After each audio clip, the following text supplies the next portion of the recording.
Let's get right into it. Number 10.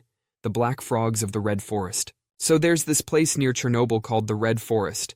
It got its name because after the disaster, all the pine trees turned a rusty red color and died. But what's really interesting is what happened to the frogs there. Normal frogs in Europe are usually green or brown, but in the Red Forest, scientists found pitch black frogs. These aren't some new species. They're the same eastern tree frogs that live everywhere else in Europe. The only difference is that they've got way more melanin than normal. Melanin is the stuff that gives color to your skin, hair, and eyes. And these frogs are pumping out so much of it that they've turned completely black. It's like they're always dressed for their own funeral, which, given the radiation levels, is quite practical. Number 9. The feral dogs of Chernobyl. When people evacuated the city, many left their pets behind. These abandoned dogs had to learn to survive in a radioactive wasteland. Now, generations later, their descendants still live in the exclusion zone. Scientists estimate there are around 250 stray dogs living in the area. Their lifespans are much shorter than normal dogs, usually only 4 to 5 years. They also tend to be smaller than their ancestors. They form packs and hang around areas where they might get food from workers or visitors, which is a smart move because most of their natural prey isn't really alive anymore. Number 8.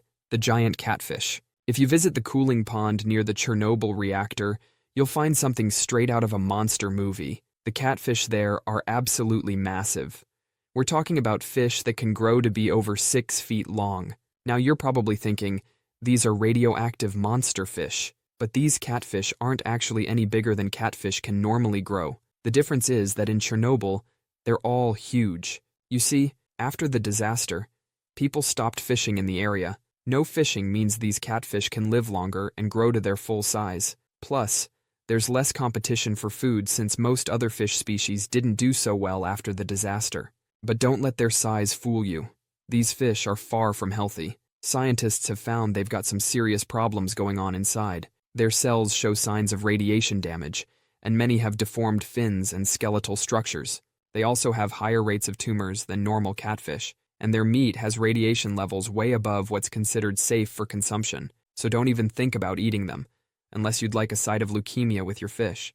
Number 7. The bacteria. This one's not an animal, but it was too wild not to mention. Scientists have found bacteria in Chernobyl that actually eat radiation. These bacteria use radionuclides as an energy source. Basically, they've turned the most dangerous thing in Chernobyl into their personal buffet. Some of these bacteria have been found growing on the walls of the reactor itself. Scientists are really excited about these bacteria because they might help us clean up nuclear waste, or even help us understand how life could exist on other planets. Number 6. The spiderwebs. This one's not about mutant spiders, but about what radiation does to their webs. After the disaster, scientists noticed something weird about the spider webs in the exclusion zone. Turns out, even spiders get drunk on radiation, except instead of drunk texting their ex, they make webs that look like abstract art. Normal spider webs follow pretty predictable patterns, but in Chernobyl, the webs are all over the place. Some are asymmetrical, others have weird gaps, and many just look plain wrong.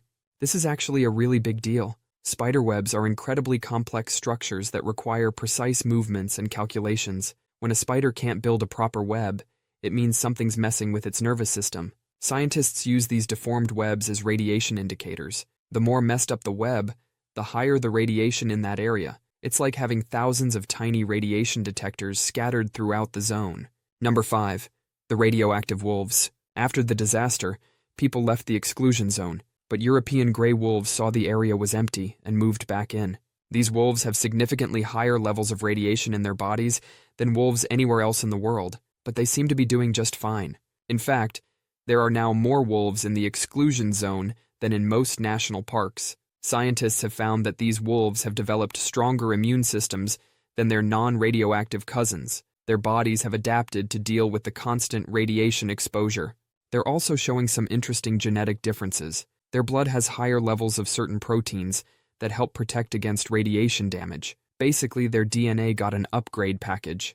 But they still have shorter lifespans than normal wolves, and they often show signs of radiation sickness. Number 4. The radioactive ants. You might think insects would be hit hard by radiation, but some of them are doing surprisingly well in Chernobyl, especially the ants. Scientists have found that ants in the exclusion zone have developed some interesting adaptations. Their bodies contain higher levels of certain antioxidants that help protect against radiation damage. But these ants also show some pretty weird behaviors. Their colonies are often disorganized, and their tunnel systems don't follow normal patterns. They also have trouble with their navigation systems. Ants usually use magnetic fields and chemical trails to find their way around, but the radiation seems to mess with these abilities. They're basically the insect equivalent of your uncle trying to use Google Maps after 8 beers. Number 3. The bank voles. Bank voles are small rodents that live all over Europe, but the ones in Chernobyl are special. These little guys have some of the highest radiation levels of any mammals in the zone. Their bodies contain much more radiation than similar voles outside the zone. They're basically walking around with a tiny nuclear reactor inside of them. But they're not only alive, but reproducing and seemingly doing okay. Scientists are baffled by how they manage this. Studies have shown these voles have developed some unique adaptations. Their cells can repair radiation damage better than normal voles, and they've got enhanced antioxidant systems to protect against radiation. Number 2. The barn swallows. Barn swallows are pretty common birds, but the ones in Chernobyl are giving scientists nightmares. These birds are showing some of the most visible mutations of any animals in the zone. Many have deformed beaks, weird growths, and abnormal coloring. Some even have malformed flight feathers that make it hard for them to fly. Scientists have found that these birds have much higher rates of tumors than normal. They also have a lot of problems with their reproductive systems. Many eggs never hatch, and those that do often produce chicks with serious deformities. Number 1. The pine trees. Yeah, trees are not animals, but they're still living beings. And the pine trees of Chernobyl are super interesting. So, remember the red forest we talked about earlier? Well, the pine trees that survived have some pretty wild stories to tell. After the initial die-off, some pines managed to hang on, but they didn't grow normally. Many developed multiple trunks, twisted branches, and weird growth patterns. Scientists call these morphological changes. I call them nightmare trees. Some look more like bushes, others like something from a Tim Burton movie. The really interesting part is how these trees reproduce. Many produce seeds that are totally different from normal pine seeds. Some are bigger, some are smaller, and many just don't work at all.